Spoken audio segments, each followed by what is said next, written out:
Hi, grade 9s, and welcome to Unit 8. In Unit 8, we are going to be dealing with circles and lines and triangles, so essentially geometry. But a lot of the things that we're going to be doing are going to be related to circles and how the radius of a circle and lines that are tangent to circle and arcs around circles can be used to do some practical mathematics. So we're going to start with properties of tangents in a circle. You may have been introduced to the concept of tangency in elementary, but if you haven't or if you've forgotten, a tangent is basically the place that a line meets a circle at just one point. So it can't cut through the circle. It has to just meet the circle at one point. So it's basically like taking if you take like a can of pop or something and take a ruler, and you bring the ruler closer to the can of pop until eventually it touches, it's really only touching that circle in one point, and that would be the point of tangency. So if we look at our notes here, a line that intersects a circle at only one point, it's called a tangent to a circle. Make sure my pen's working here. Called a tangent to a circle. The point where the tangent intersects the circle, so that would be point P here, that's called the point of tangency.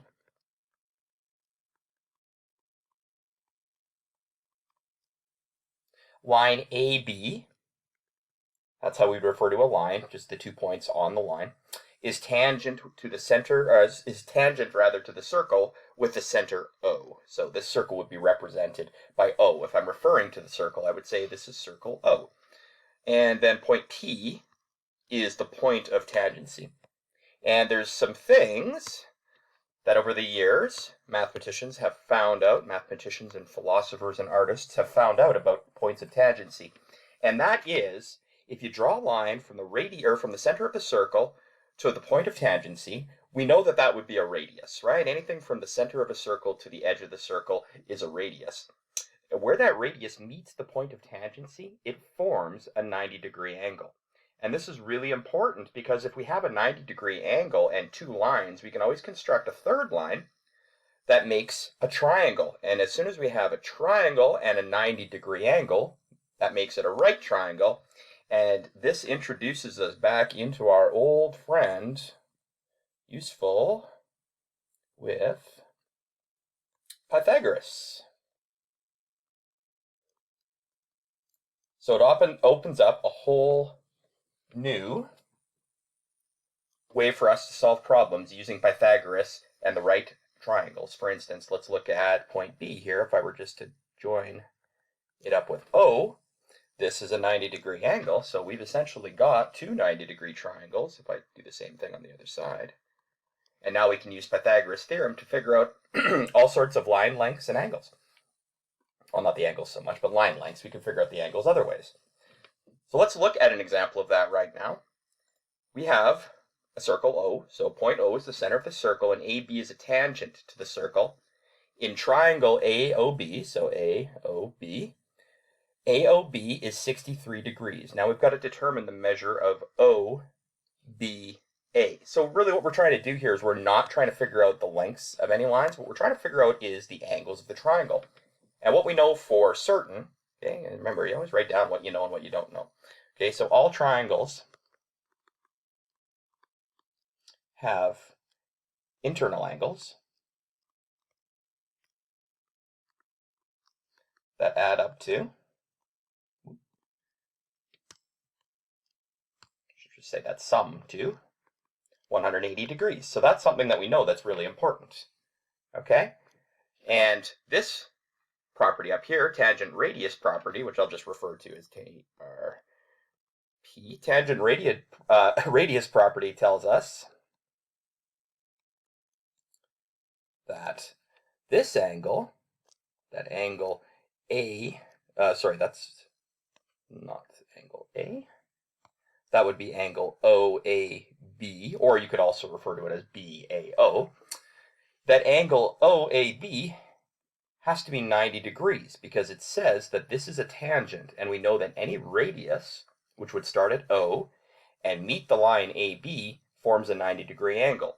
So if we know that this angle here is 63 in the internal here, And on the external part, where the tangent C is formed, forms a 90-degree angle. And we know that all triangles have 180 degrees. We can figure out what this missing angle is right here. Angle B, or more accurately, we would refer to that as angle ABO or angle OBA. In any case, we can figure that out, right? Because let's add up the two interior angles that we do know, right? So angle, or AOB, okay, is 63 degrees. Okay. Angle OAB equals 90 degrees. Okay, and total equals 180 degrees. So if we go 180 degrees, which is our total, minus 63 plus 90 degrees, we should get x. Because x plus these two is going to equal 180, so we do the inverse operation of addition, which is subtraction, which means we start with the total, 180, and then we subtract the other two angles, and then we get the one that we're needing. So it's going to be 180 degrees minus order of operations. That looks like it sums to 153 degrees, and 180 minus 153 is going to give us 27 degrees. So x equals 27 degrees, and then you can always check your answer, okay, by doing it in the opposite direction. Okay, does 63 plus 90 plus 27 equal, question mark, 180? Okay, so let's do it, let's do it the other way. Let's do 63 plus, what's 90 plus 27? That is 117. Does this equal 180? 117 plus 60 is going to be 177, plus the extra 3 is 180 degrees. Does indeed equal 180 degrees, so that's a check. Okay? So just because we knew that this angle was 90 degrees and they had given us the 63-degree angle, we can use what we know about triangles to solve for x. So there's an example how you can use you can use this tangent radius property to figure out an angle. Now let's look at another example where we're going to use side lengths to do a little work. So we've got another circle, point O in the center.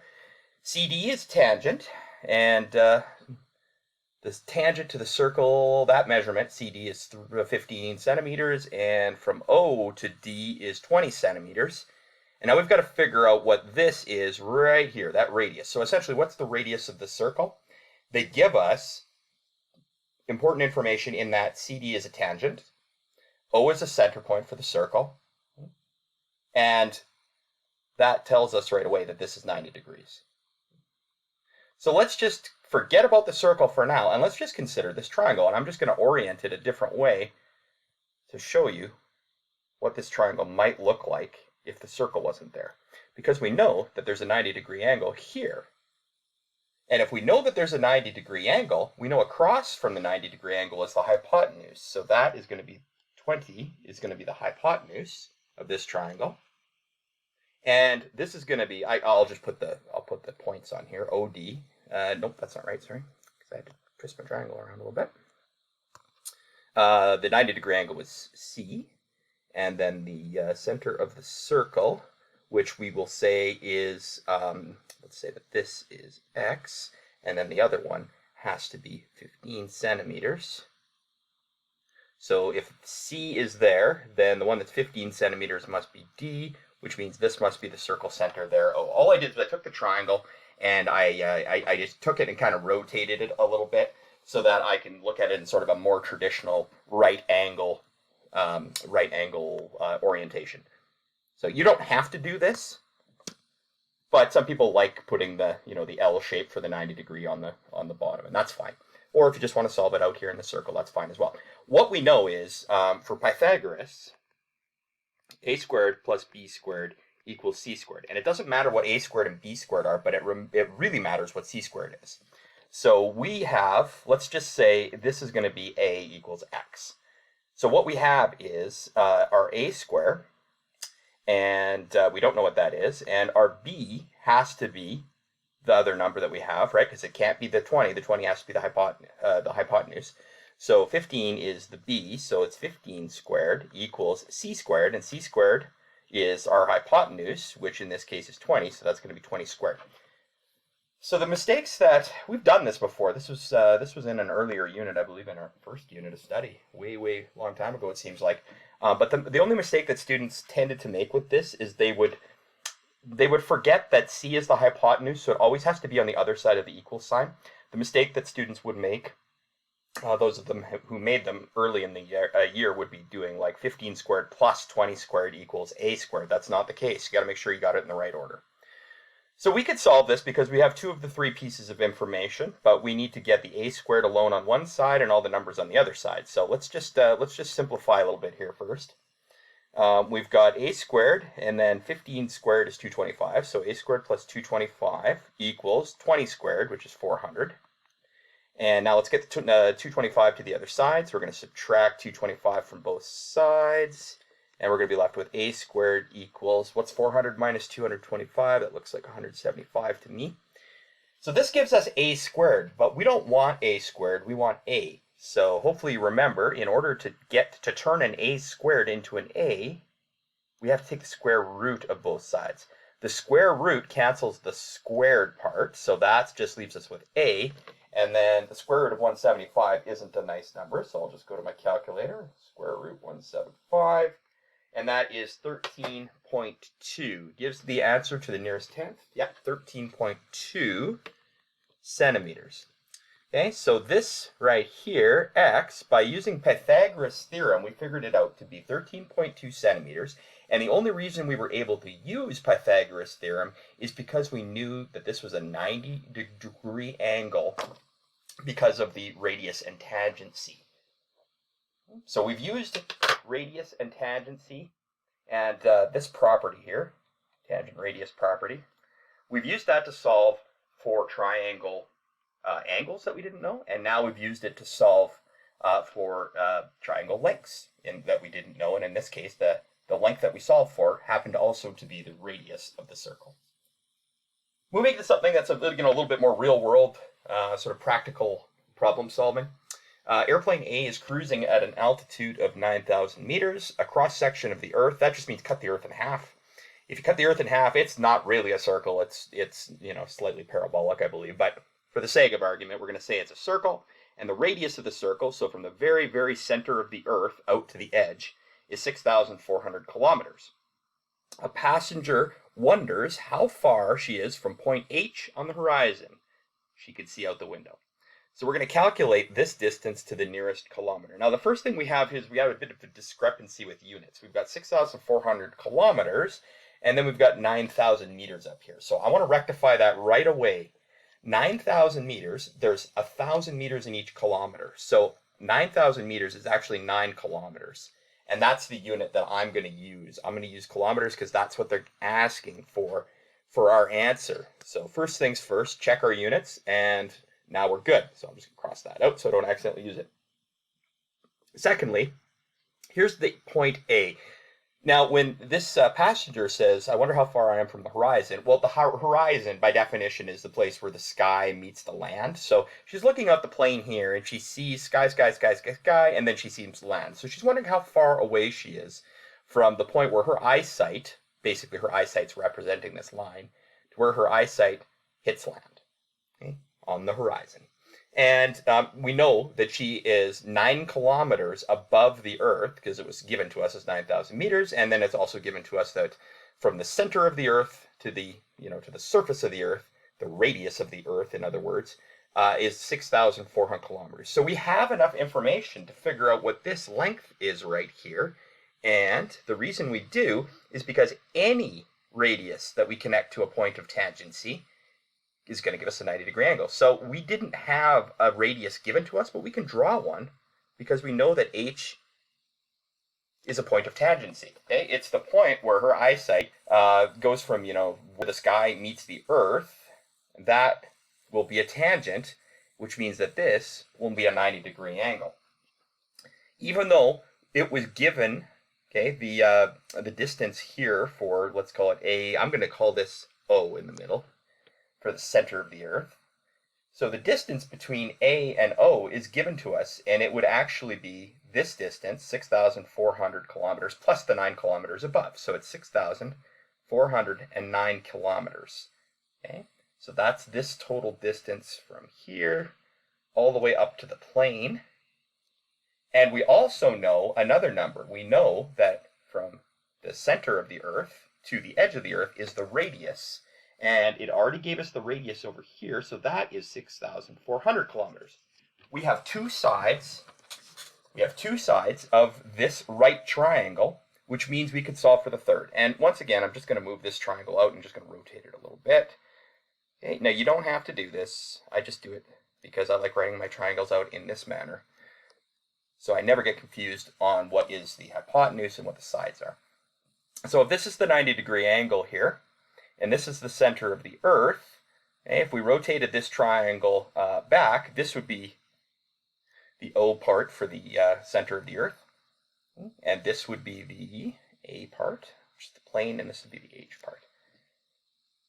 Okay, what do we know? We do know, actually, the hypotenuse on this one is 6,409, right? The hypotenuse is always across from the 90-degree angle, so that's the 6,409 kilometers.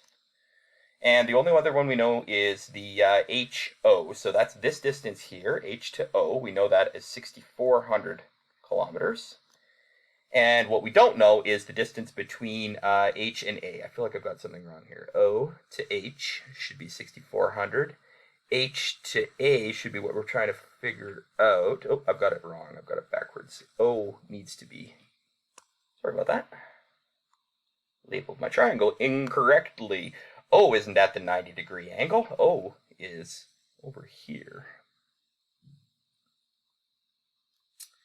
Okay, O is over here. It's H that is at the 90-degree angle, which means the other point has to be A. The difference between H and A is what we're trying to figure out.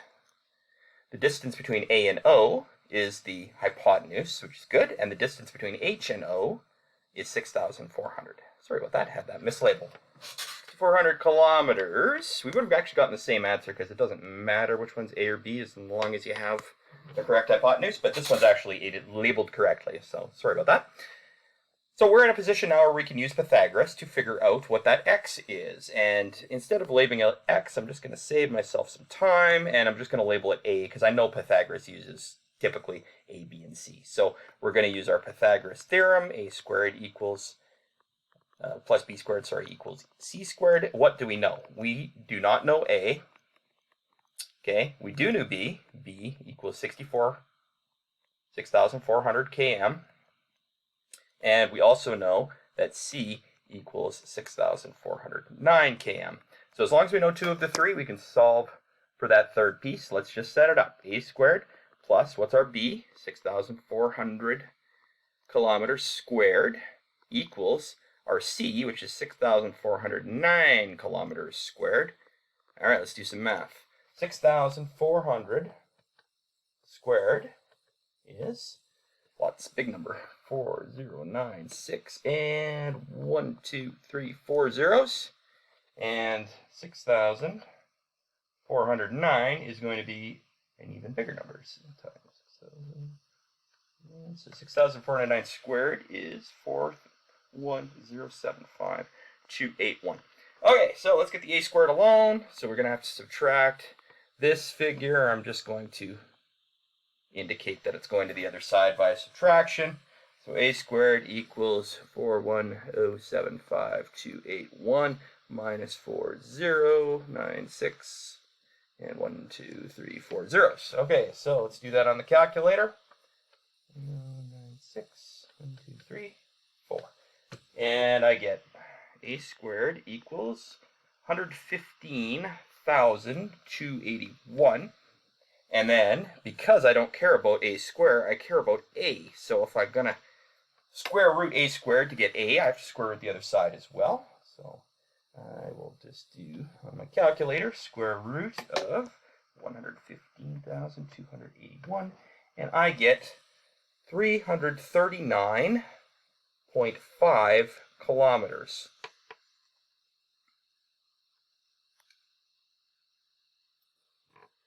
And 339.5 kilometers, rounded to the nearest kilometer, would be 340 kilometers. Round up for the 0.5. And because it's a word problem, we should answer this with a question. And also, because this is a word problem, we should make sure we did our 5 steps. So our first step is always defining your variables. So we figured out our variables right there. Our second step was setting an equation, which was basically already set for us because it was Pythagoras. And then number 3, we solved for that equation. Number 4 is we need to check. Now, because we rounded, our check is not going to be perfect, but it should be very, very close. We're also using very, very big numbers here. So let's see if these numbers that we've generated here will come close when we verify. So let's check if a squared plus b squared equals c squared. So if this is a, 339.5, 0.53 I believe it was, squared plus 6,400 squared, does that equal 6,409 squared? Now again, it's not going to be perfect because we did truncate some decimals when we rounded here, but it should be reasonably close. So if we go 339.53 squared, we get 115,281, give or take, just rounded. And then 6,400 squared is 496, 1, 2, 3, 4 zeros. And 6,409 is 410,75281. So let's check. Does 115,281 plus 4096, 1, 2, 3, 4 zeros equals 41. By the way, these are all question mark, because we're testing. 41,75281. Look at that. Checks out. Okay. So there's our verification, and then our 5th step, and yes, in quizzes and exams, it's a word problem. We know the 5 steps, so we're going to be expected to do all 5 steps, is we write a sentence, right? The person is 340 kilometers. We could say about, because we did round it, but the person is 340 kilometers from the horizon.